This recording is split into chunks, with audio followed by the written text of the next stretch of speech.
Hi, I'm Lori Pinkerton from Your Tango Ask an Expert. And in today's private session with Deborah, a 59-year-old single woman, we talk about what is keeping her from feeling safe enough to go out and actually start dating. After many failed relationships and the pain that it's caused her, she's wondering why should she take that chance again on even getting out and dating. Now that you have maybe some better insight about how this whole feminine energy thing, how you can feel better having this, capturing it, using it to your advantage in dating. You know, we understand that you don't always need to use this so much in business world, right? So it's only natural that maybe you had forgotten or that seemed awkward to be in that balance and use it whenever you want. I'm wondering though if, you know, what I find is that most people avoid doing something because they're really afraid something bad's going to happen to them. So more than just that you don't have this feminine energy thing figured out, I'm wondering if there's not some kind of underlying current that's telling you that dating's just not worth it.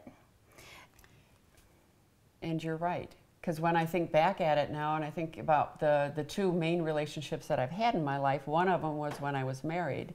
And it got to a point, I mean, I was married very young. I was married at 18 years and had my first child by the time I turned 19. And after a 22-year relationship, I had grown. I'd become a grown-up. And he was 6 years older than me. And all of a sudden, it was like I had outgrown the relationship. So what I knew to be true and real wasn't anymore. And then when I went into my next long-term relationship, which was a 10-year relationship, I ended up the first 5 years being good and a lot of fun. In the last 5 years, all of a sudden, he became very verbally abusive. So it was like every time I turned on my feminine energy, then something bad followed up. And the bad feeling was pretty strong. I mean, I was in love with both of these men. And yet, it was to my benefit to leave the relationship, as it was for them. It still hurt, you know, and I still carry that hurt, you know. These situations that you've gotten burned on before, you know, one of the best things that I see happen in women's lives is when they realize that they're not the same woman that they were when they were 22. They weren't you're not even the same woman you were a year ago. You have so many different skills and resources available to you. It's not really any longer about having to leverage yourself about, you know, who's going to hurt you. But the question really is, Deborah, can you trust yourself?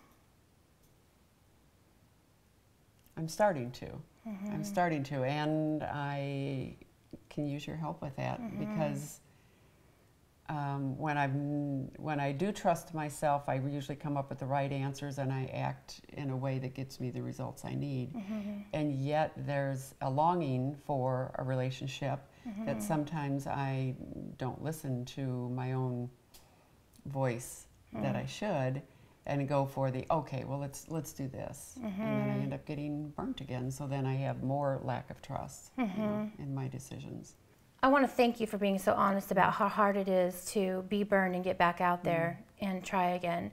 And I love to be able to say, okay, Deborah, you're all healed. Get out there and go do it and trust the world.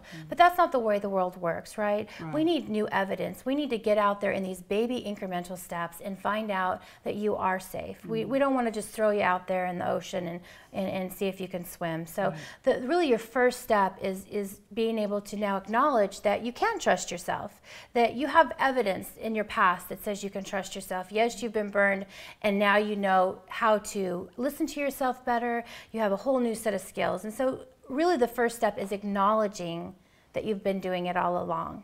And the second step is going to be, how do we actually go out in the world and try it? You know, where can you start trusting more men?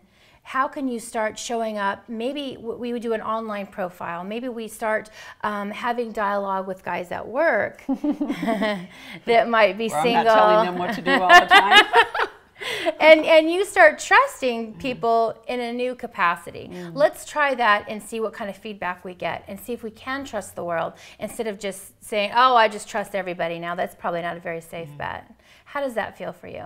It's good. I like the baby steps, and I like the fact that it feels comfortable to me because I'm still in my own environment, and yet I can try something new within my own environment. So I like that. I like that a lot. So that's going to be our plan. Good. Thank you. So in Deborah's session today, she discovered that there are previous pains in her life, and it's not really that she can't trust the world, it's that she's afraid she can't trust herself. So we're going to start with baby steps on how Deborah can actually go back and remember the times that she has had good judgment, and how to trust in the fact that she can move forward in little tiny increments, get new proof that the world's a safe place to date in, and have the kinds of experiences that she wants and deserves. Connect with me at yourtango.com/experts/dating and relationship expert.